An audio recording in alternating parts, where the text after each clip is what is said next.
আগে দেশকে ভালোবাসতে হবে।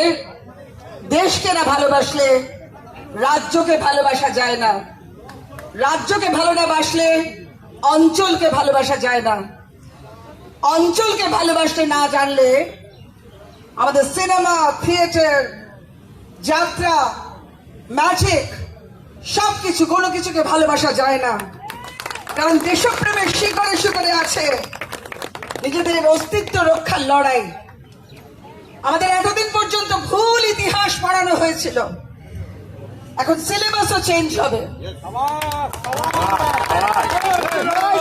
আমরা মুঘল সাম্রাজ্য জানতে চাইনি, যারা আমাদের লাইব্রেরি ধ্বংস করেছে, আমাদের সবকিছু ধ্বংস করে দিয়েছে, আমাদের রুট, আমাদের কালচার।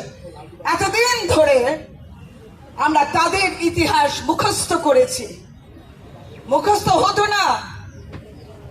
বাড়ির বড়রা বলতো বাবার হইল আসল জ্বর, নাকি বাবার হয়ে ছাড়িল ঔষধে। এইসব করে করে আমরা মুখস্থ করেছি। আমরা শশাঙ্ককে চিনলাম না, আমরা কাউকে চিনি না। এইবার নতুন করে বাংলার ইতিহাস চেনা হবে।